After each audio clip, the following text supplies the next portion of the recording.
प्यारे मित्रों, संबोधि classes YouTube channel पर आपका स्वागत है। इस वीडियो में हम लोग मुगल साम्राज्य के केंद्रीय प्रशासन का अध्ययन करेंगे और कल एक और वीडियो डाला जाएगा जिसमें हम लोग मुगल साम्राज्य के प्रांतीय प्रशासन और स्थानीय प्रशासन के बारे में अध्ययन करेंगे। जहां तक मुगल साम्राज्य के केंद्रीय प्रशासन की बात है तो मुगल बादशाह राज्य का प्रधान होता था। वह राज्य का अंतिम कानून निर्माता होता था, साथ ही न्यायाधीश मुख्य न्यायाधीश होता था और प्रधान सेनापति होता था। मुगल शासकों ने तुर्की मंगोल परंपरा से ही केंद्रीय प्रशासन की अवधारणा विरासत में पाई थी। यदि मुगल केंद्रीय प्रशासन की बात की जाए तो केंद्रीय प्रशासन में कुल मिलाकर 9 प्रमुख विभाग होते थे, जिनके बारे में हम एक एक कर अध्ययन करेंगे या जिन्हें हम एक एक कर देखेंगे। पहला विभाग वकील या वजीर का होता था। वकील या वजीर संपूर्ण प्रशासन का पर्यवेक्षण करता था, मतलब ऑब्जर्वेशन करता था, और बादशाह वकील या वजीर के माध्यम से ही अन्य अधिकारियों से संपर्क स्थापित करता था। मुगल कालीन केंद्रीय प्रशासन का दूसरा विभाग दीवान ए आला या दीवान ए कुल होता था। पहले दीवान ए आला या दीवान ए कुल की शक्तियां वजीर के पास ही होती थी, लेकिन आगे चलकर वजीर का पावर कुछ कम किया गया और वजीर से वित्तीय शक्तियां मतलब फाइनेंशियल पावर ले लिया गया और वह दे दिया गया दीवान ए कुल या दीवान ए आला को। आगे चलकर दीवान ए कुल या दीवान ए आला को रेवेन्यू संबंधी अधिकार भी प्रदान कर दिया गया। दीवान ए कुल या दीवान ए आला भू राजस्व का आकलन कराता था और उसकी वसूली की निरीक्षण करता था। साथ ही यह भू राजस्व से संबंधित हिसाब किताब की जांच भी करता था। दीवान ए कुल या दीवान ए आला को उसके कार्य में सहायता करने के लिए बहुत सारे अधीनस्थ अधिकारी अपॉइंट किए गए थे। हम लोग एक एक करके उन अधिकारियों के नाम और उनके कार्यों को देखेंगे। पहला अधिकारी दीवान ए कुल या दीवान ए आला के अधीन दीवान ए खालसा होता था, जो भूमि या राजकीय भूमि का निरीक्षक होता था। दूसरा अधीनस्थ अधिकारी दीवान ए जागीर होता था, जो जागीर भूमि का निरीक्षक होता था। दीवान ए खालिसा खालिसा भूमि अर्थात राजकीय भूमि का निरीक्षक होता था, जबकि दीवान ए जागीर जागीर भूमि का निरीक्षक होता था। इसी प्रकार से दीवान ए तन नामक एक और अधिकारी था। इसका काम नगद वेतन की देखरेख करना था। अगला अधिकारी शाहिद ए तौजीन था, जो सैनिक लेखों का प्रभारी था, मतलब मिलिट्री का या सेना का जो अकाउंट होता था उसका देखरेख करना शाहिद ए तौजीन का काम था। अगला अधीनस्थ अधिकारी मुशरिफ ए खजाना होता था, जो कोषाध्यक्ष या खजांची होता था। एक और अधिकारी अधीनस्थ अधिकारी था जिसका नाम वाकिया नवीस होता था। वाकिया नवीस पत्र व्यवहारिक होता था। दीवान की शक्ति पर नियंत्रण रखने के लिए मुगल सम्राट ने दीवान को यह आदेश दिया कि वह राज्य की वित्तीय स्थिति का ब्यौरा प्रतिदिन राजा के समक्ष प्रस्तुत करेगा।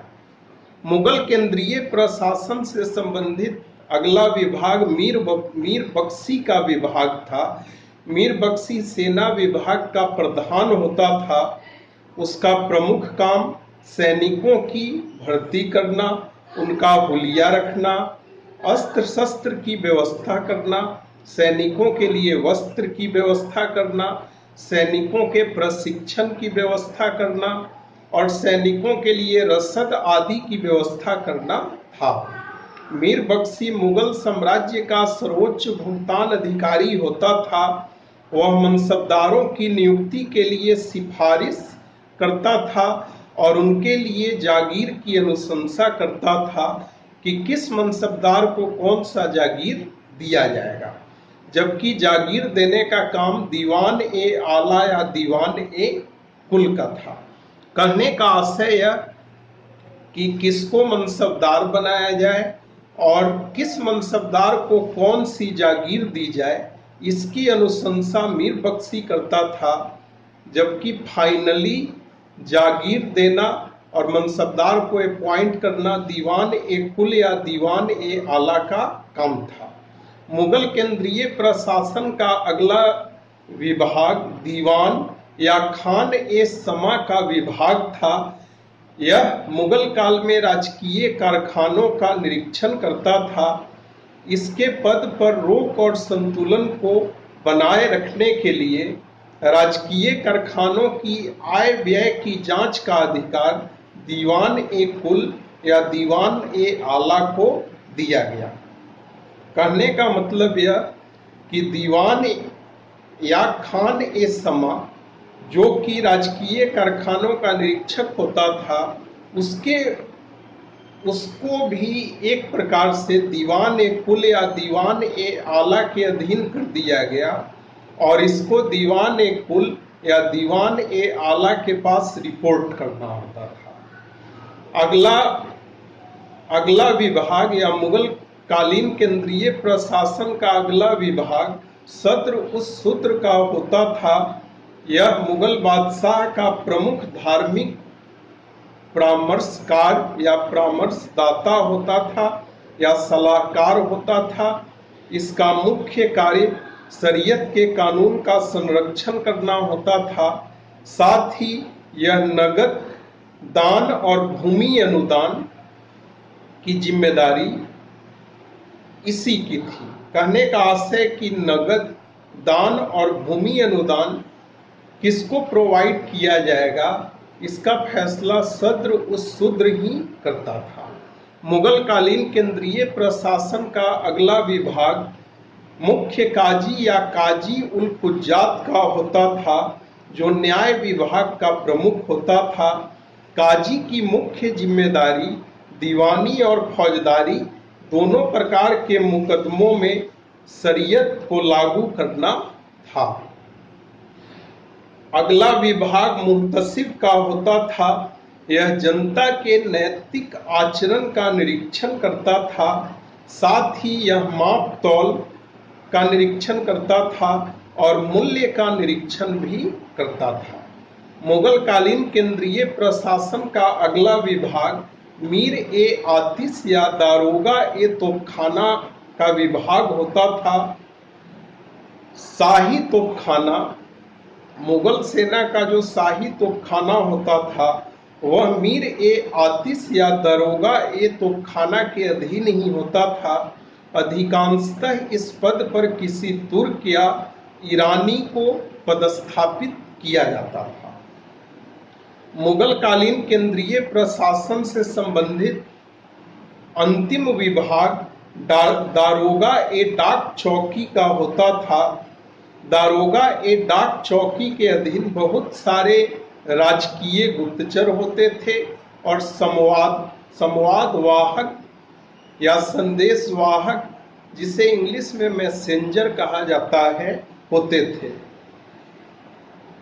तो मुगल केंद्रीय प्रशासन में प्रमुख रूप से ये सारे विभाग तो थे ही, इनके अलावे भी कुछ छोटे छोटे 2-3 पद थे। उन पदों को और उनके कार्यों को भी हमारे लिए जानना महत्वपूर्ण है। जैसे एक अधिकारी मीर ए माल होता था, जो टकसाल का प्रमुख होता था। टकसाल कहने का आशय यह कि जहाँ सिक्कों की ढलाई होती है उसे टकसाल कहा जाता है। एक मीर बख्शी होता था। एक तो मीर बख्शी हो गया जो संपूर्ण सेना का हेड होता था, और एक मीर बख्शी होता था जो स्पेशली नेवी का हेड होता था। एक मीर बर नामक अधिकारी था जो वन का अधीक्षक था। एक और अधिकारी मीर ए अर्ज था जिसका काम बादशाह के पास कोई भी व्यक्ति यदि बादशाह के पास कोई अर्जी भेजता था तो वह अर्जी पहले मीर ए अर्ज के पास जाता था और मीर ए अर्ज उन अर्जियों को बादशाह के पास पहुंचाता था। तो मित्रों, इस वीडियो में हम लोगों ने मुगल कालीन केंद्रीय प्रशासन का अध्ययन किया। कल के क्लास में हम लोग मुगल कालीन स्थानीय प्रशासन और प्रांतीय प्रशासन का अध्ययन करेंगे। आप लोगों का बहुत बहुत धन्यवाद।